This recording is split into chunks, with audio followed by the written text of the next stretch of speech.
Well. Is this the real McCoy? Is this actual intelligence? Welcome to the Super Pilotish channel. My name is Graham Wilson, and today in my basement, I'm going to be talking about AI and to AI and see, is it going to help out for aviation? Is it the real McCoy? Is it a real person? I don't know. Let's find out. So, welcome to the chat, everybody here. Jim, Nefarious, Corey, the whole gang. And hopefully today, my my weird microphone here is not overdriving too much. I hope. I don't know. I'm trying a new little experiment, and it was kind of a leftover experiment. Hey, Shecky, greetings to you too. I got the fuzzy mitten out here. So here's a fuzzy mitten on my microphone attached with a elastic band so it doesn't fall off. The gain is set at the proper marked level.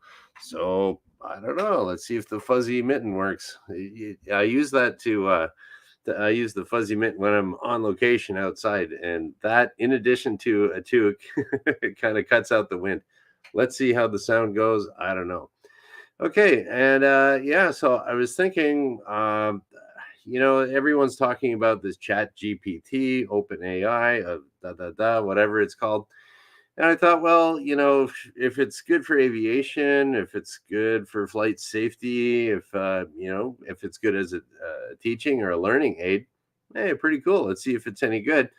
So I haven't had hardly any time at all to fool around with it because I don't know, I kind of don't care. but I figured it'd be interesting to kind of just do it live here and see how things are going. Oh, thanks, Nefarious Johnson. Sounds good. All right, good. Good fuzzy mitten. That was Vanessa Kitty way back when. She gave me the idea for the fuzzy mitten on the mic.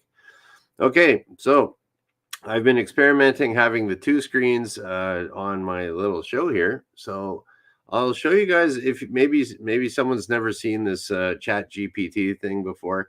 Apparently, there's like an app you can get on your phone for it. I haven't really looked at that, but I signed up to the website. So let's take a look at it and see what happens. Okay, look at that. We got the whole professional split screen stuff going on here. So this is I just logged into ChatGPT. Now to get set up with it, you have to oh, hey Wrench, see you here too. Yeah, so to sign up, you just Google it up and find the ChatGPT website. You go on there to get an account so that you can log in. You're going to need your email and password, but they also ask for a phone number for two-factor authentication to get it initialized, to get it set up. And then, oh, hey, Nanya, see you here too. And so it's like, then I logged in again today. This is just the second time that I've logged into ChatGPT. And it was just whatever email you gave it and your password. And so it didn't need the two-factor authentication with the phone or anything like that, and it didn't email me. Just name and password, and away you go. So here we go. And then this is what yeah, I'm pointing over at my screen over here. This screen here, over here, over there. That's what you get. So I am going to click on this thing here. It says, okay, let's go. It says Chat GPT can answer questions, help you learn, write code, brainstorm together, and much more. Blah, blah, blah, blah, blah. And here we go. Let's go. What do we got here? We got Chat GPT up here. I don't know if you can see it. Chat GPT 3.5. Okay, so this is, yeah, that's right. There's you can pay for it or you can get the freebie stuff. I guess this Chat GPT 3.5, that's the freebie. And so I think that's what you can do. Oh, yeah, there we go. Okay, so Chat GPT 4 says anyways, you can upgrade to that, to plus users, whatever that is. Okay, and then down here we got this little thing here. It says set your custom instructions. I don't know what that is. We're just going to close that out. So we're going to ask a message. So I did this just a little bit before. Down here at the bottom, we got it says send a message. I don't know if you can see that. So I'm going to ask AI something here. Is AI the real McCoy? Let's check it out. Is AI the real McCoy? Question mark. All right, let's see see if it is the real McCoy. Okay, here we go. And then so what happens is just it prints out an answer for you here. So let's see if I can read that. Okay, the phrase the real McCoy typically means something that is genuine, authentic, or the real deal. See if it says anything else here. Is this and then it says artificial intelligence is a broad field that encompasses various technologies and techniques aimed at creating machines or software that can perform tasks, blah blah blah. And it says basically it doesn't say yes or no. Okay. But I heard something about the real McCoy.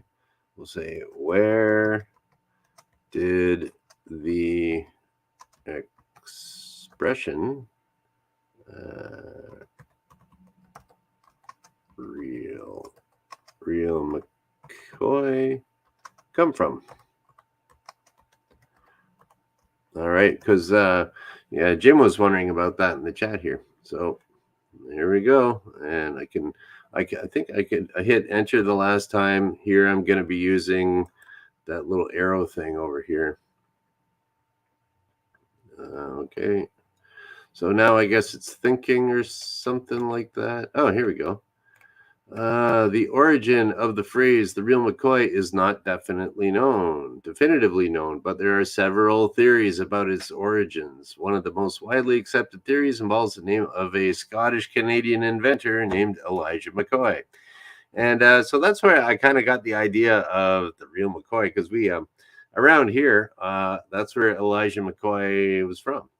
So I'll read this out here too. Elijah McCoy was an engineer and inventor known for his contributions to steam engine technology and lubrication systems. He had several patents for inventions related to improving the efficiency and safety of steam engines and machinery. What else we got here? You know, it doesn't even mention here. Interesting. So it says it's important to note that while the Elijah McCoy theory is widely accepted, there are other proposed origins for the phrase as well. Regardless of its exact origin, the real McCoy has become a common idiomatic expression in the English language to refer to something that is authentic and not counterfeit or imitation. So this whole idea of like, it kind of jogged my memory of the real McCoy. I was walking on the west end of Windsor here before, and they had like some I don't know. I guess it was like kind of pictures and histories of different people in the neighborhood and in the area that were kind of notable.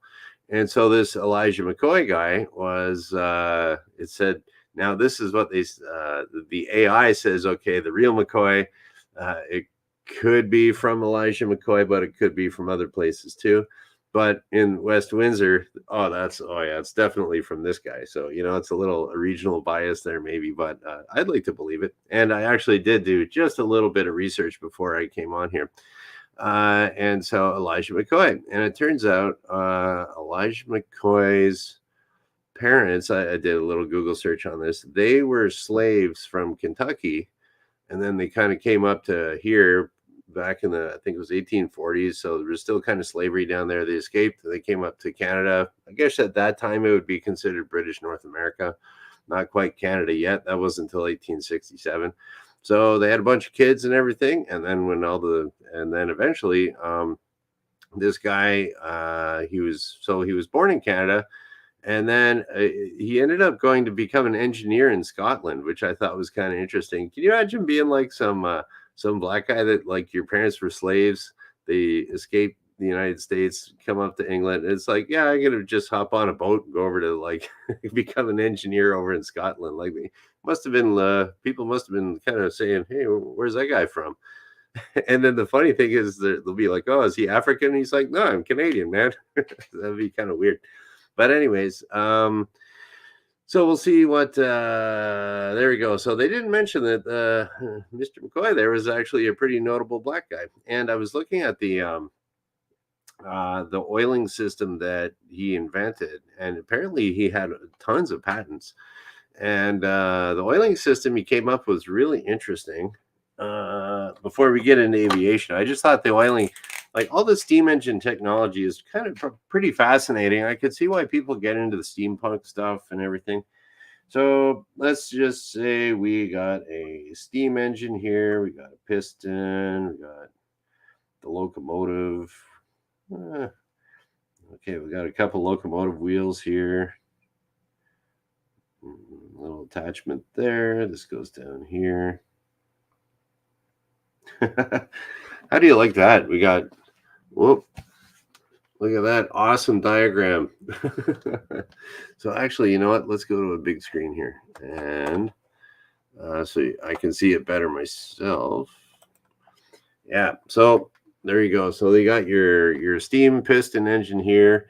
It's attached to a little push rod that's making your train wheels go around. Okay, that's pretty bad. But the thing is that stuff has had to get lubricated at some point. So what they did, instead of like the lubrication system there, they could like put some grease over on the axles over here. Maybe you got some grease there. Maybe you got a little bit of grease dripping onto here. And then so they'd have to go around with like an oil can and click, click, click, click, oil it here and put a grease gun on it and stuff like that. But good old Elijah McCoy, he had like, okay, this is not to scale. He had this little box here, and it's like, okay, and there's, I don't know, some little pressure gauge on there maybe. And so the box is hooked up to, you fill that up, it's got a little cap on top, and you fill that up with oil. And then it would kind of, there was some tubes that came off of it. So just like the internet, it's a collection of tubes. So we got these little pipes coming off here. There's one there to oil that piston. We're going to have another one coming off here to oil this axle. Whoop. We're going to have another one coming off of here to oil this axle down here. So there you go. You got all these oil lines going around. And then what happens is as the engine is going faster and faster and working harder and harder, it's going to need more lubrication, right? So what is pretty ingenious that the steam would go into here. What do we got? We'll make a little boiler like this. Actually, it kind of looks like, I don't know, some kind of Charlie Brown apple or something like that.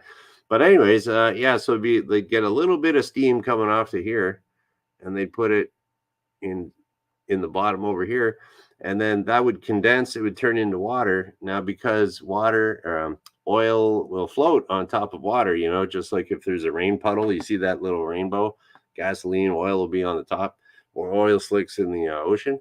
So it injects a little bit of steam into here under pressure, it turns into water, and then your water level's going up here, and that pushes out the oil onto onto all the other stuff. So I thought that's pretty ingenious to figure that all out, and it's just all works off of pressure and tubes and everything, and just like no moving parts.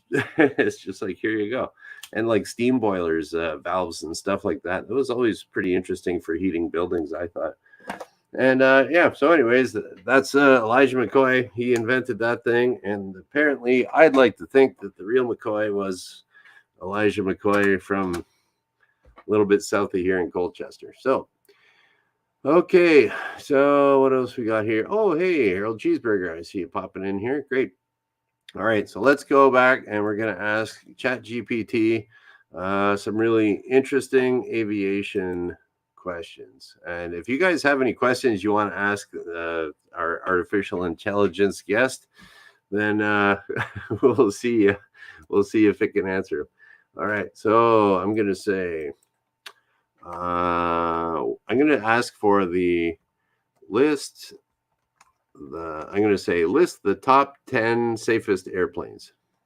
Okay, list the top 10 safest airplanes. Let's see what it does. Oh, here we go. It actually gave me a list of these. Okay. It's important to note that aviation safety is a complex and dynamic topic. Yeah, I kind of thought that I would ask this and just be like, okay, how does it determine what's the exact safest, like per hours flown, fatalities, botched landings, whatever, like how does it figure it out? But let's see what it says here.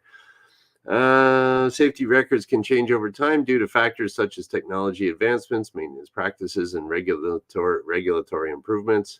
As of my last knowledge update in September 2021, so you got to remember that this ChatGPT 3.5, they trained the AI on basically from Wikipedia and a few other websites and stuff, and got that information into the large language model, and so it goes up to 2021. So if I ask this AI about anything now, it wouldn't have the information on it. So according to this, as of September 21, I can provide you with a list of some of the aircraft models that were considered among the safest based on their safety records up to that point. However, please keep in mind that this information might have changed since then. And so we're looking up here. Boeing 737 various models. Isn't that like what was that one? Didn't they ground all those 737s and stuff like that? But whatever, it's AI. Various models. Okay, then we got Airbus A320, Boeing 777, Airbus A330, Boeing 787 Dreamliner. So they got some other things here. Oh, Canadian Bombardier CRJ series. Very cool. There you go. And it's important to note that the safety of an aircraft depends not only on the model itself, but also on factors such as maintenance, pilot training, blah, blah, blah, blah, blah, blah, blah, blah. So there we go. So it did spit something out. How does it guess that? I don't know. Okay, now the more fun and more the more bloodthirsty question. Okay, what are the list the top least safe airplanes? Here we go. List or we'll say most dangerous. Top 10 most dangerous airplanes. We'll see if this is real or fake. Okay, what do we got here? Oh, ooh, look at this. A lot of Russian planes. I kind of believe that. Okay. Okay, it's important to approach the topic of aircraft safety with sensitivity and accuracy. That is true, Mr. ChatGPT. Okay, as of my last knowledge update in September 21, I can provide you with a list of some aircraft models that have had notable safety issues in the past. Please keep in mind that this information may have changed since then, and improvements in safety measures can mitigate risks over time. Okay. So the number one unsafe one over here, DC-10. Oh, no. Lockheed L-1011 TriStar. Ooh, no. Yeah. But then we got all the Russian ones here. Tupolev Tu-154. That's like a Soviet era airplane. Antonov AN-12, Yakolev Yak-42. Okay. Fokker 100. It's always cool whenever the air traffic controllers, if they're saying watch out for the like it's a Fokker is Fokker, and then if it's like some kind of a business jet or something like that, so then you can say okay, report when you have the traffic, and then you can say I have the Fokker in sight, and it's always cool. I've only ever had to say that, or I've only got to say that once, but that's pretty cool. And Ilyushin IL-62, Boeing 727, Convair CV 240, 340, 440. Are those? I think those were. I don't know if those were jets, and then Sukhoi. All right. So according to this, we got all the. It's very interesting that all the top safe ones are. I think, what are they? All American? Oh, okay. We got Boeing and Airbus and Embraer, Bombardier. Okay, so kind of Western, and then all the worst ones are the Soviet Union. Ooh, interesting. Oh, Sukhoi Superjet. Okay, and then it says something about aviation safety. Blah blah blah. Okay, what else we got here? I'm gonna take a look here at the questions and see if anyone has any AI questions. Uh, Here we go. Okay, Wrench was asking a question a little while back, and it was did Langley's steam plane fly first? Oh, okay. Let's see, Wrench. We'll ask Mr. AI over here. Uh, did, whoop, over here, not Doyd, did Langley's, what is it? Steam plane fly first. Okay, and let's see. Boom. I wonder what they'll say here. Okay. Oh, here we go. According to AI Wrench, yes, Samuel Pierpont Langley, an American astronomer, physicist, and aviation pioneer, conducted early experiments with flying machines powered by steam engines. He is known for his attempts to build a powered piloted aircraft, often referred to as the Langley Aerodrome. Okay, Langley's first steam-powered aircraft, the Aerodrome Number 5. Ladies and gentlemen, Aerodrome Number 5. Okay, was launched on May 6, 1896 from a houseboat on the Potomac River. However, this flight ended in failure as the aircraft crashed into the water shortly after takeoff. I wonder what it looked like. Yeah. And the Wright brothers did their thing.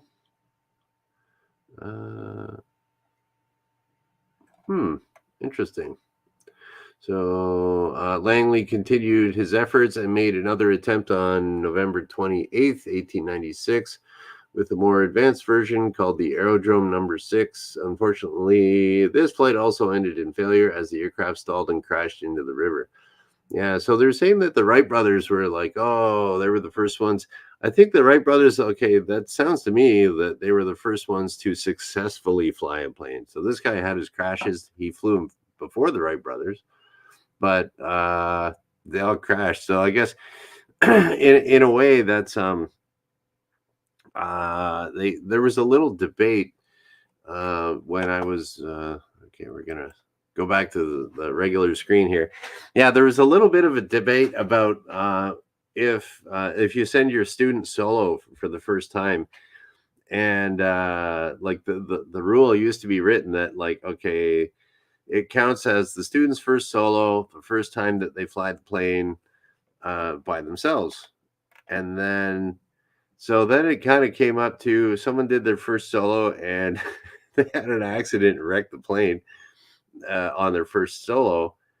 And then it's like, does that still count? Even though they like they didn't prove that they could land the plane because because they wrecked the plane when they landed. So does that technically count as the first solo and you can just keep on training from there? And then they had to clarify that here in Canada a little while back that it has to be a successful takeoff and landing. So it's like your first solo doesn't count if you wreck the plane when you land. So I guess that's kind of what the with ChatGPT here they're saying like or I guess maybe that's just kind of an aviation thing. I guess French that it's like well it doesn't count unless you're successful. I guess. So what do we got here?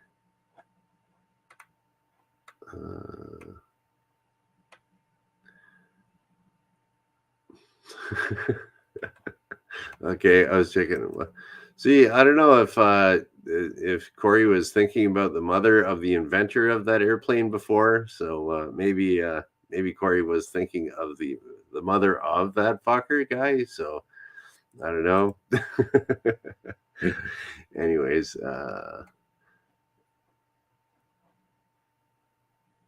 okay, here we go.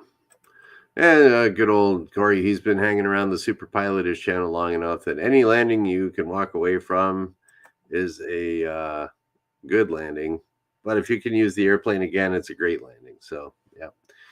Okay, that's cool. Let's think about maybe we'll ask AI another question here. I was wondering if it can do a weight and balance, determine the weight and balance of just some airplane because you have to calculate that. So I wonder, I'll say something like, can a Cessna 172, that's a really common airplane. Can a Cessna 172, that's your standard little high wing four-seater airplane, carry four people, 50 pounds of baggage, 2 Gs baggage, and full fuel tanks. So I know myself that it can't. Oh, and it says carry four people, but I didn't specify how much they weighed. So it'll probably tell me something about that. All right. So can a Cessna 172 carry four people, 50 pounds of baggage, and full fuel tanks? Here we go. What do you say, ChatGPT? Okay, a Cessna 172 is a popular single-engine general aviation aircraft known for its versatility and reliability. Okay, so now it's asking me to be specific about the model, equipment, modifications, and other factors. Yeah, so like the AI isn't really a mind reader when it comes to, hey, can you do a weight and balance report on my airplane? I think it has to be pretty. You got to be exact about things when you're asking the AI. I think. Uh, okay, so let's see here. As of my last knowledge update, where are we here? In September 2021, the typical maximum takeoff weight of a Cessna 172 is around 2,450 to 2,550 pounds. So that it would be probably referring to a Cessna Model R or S or later. This includes the weight of the aircraft itself, fuel, passengers, baggage, and any other equipment. Let's break down the weight. So over here it says four people, the average weight of an adult. So it figured out to use the average. Is often estimated around 170 to 180 pounds. So four people could weigh approximately blah, blah, blah. Baggage, 50 pounds of baggage. Full of fuel tanks. A Cessna 172 typically has fuel capacity for around 53 to 56 gallons of fuel. And it's got the calculation there. So it would be.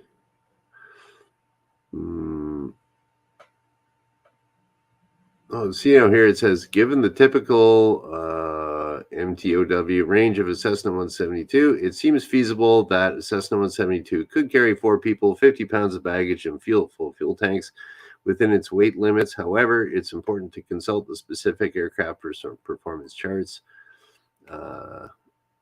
Okay, I'm thinking AI is wrong on this one. That seems like it shouldn't be able to do it. Carrying, yeah. I don't know. I'm just off the top of my head. I'm thinking AI is wrong on this one, but I'd have to calculate it. So, yeah, I guess it depends on how much your people weigh too. I don't know. I'm a little bit. I'm a little skeptical of this AI here.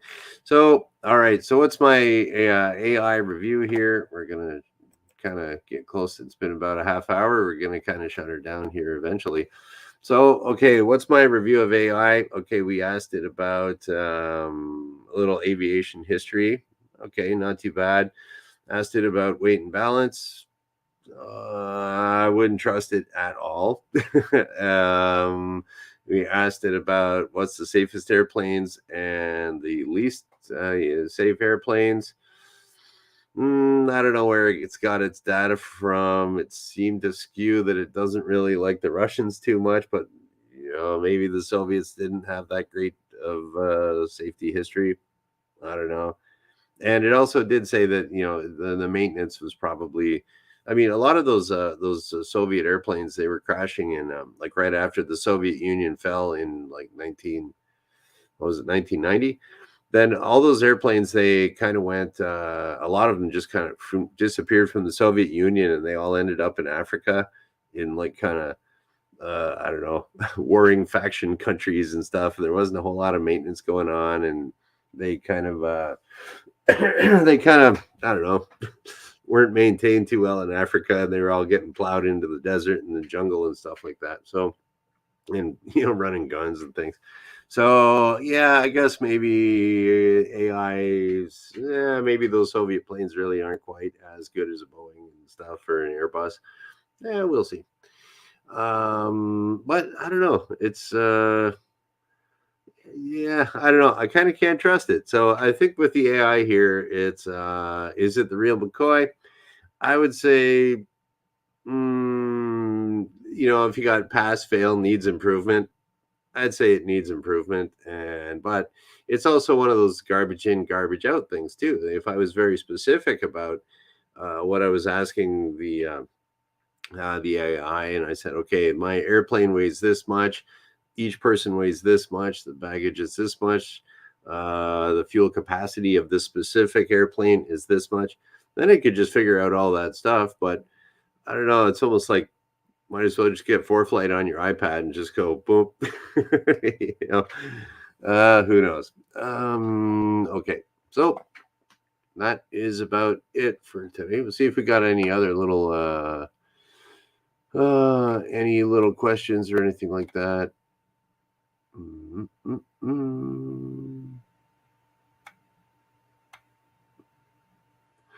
Okay. And I might have missed a question or two in here, but if I did, sorry, I'm shutting her down anyways. It's the weekend. So, anyway, how's that for appreciating your audience? Yeah, go stuff it with your questions. Nope. So, anyways, okay. And Dan, thanks for the update here. Okay, so Dan is saying that there's zero pops pop. Thanks for the red mitten sock tip for the earliest viewer. Yeah, so okay, so this here, I don't know. I guess there's something weird with my microphone that the plosives, the P's and the B's and stuff, were kind of overdriving it. So once again, thank you, Vanessa Kitty, for the idea of the fuzzy mitten. And you see how the fuzzy mitten is like this? This mitten was actually made out of an old wool sweater. So it's someone just the girlfriend bought that at some flea market or something up north, and so it was like a sweater that got repurposed into wool mittens. So kind of cool. And now it's getting repurposed into a I don't know, Mike Muff. Cool. All right, so that's about it. And we are okay. And then Shecky here also says no crackle. Awesome. Okay, great. Thanks, guys. And yeah, so it's gonna be the weekend.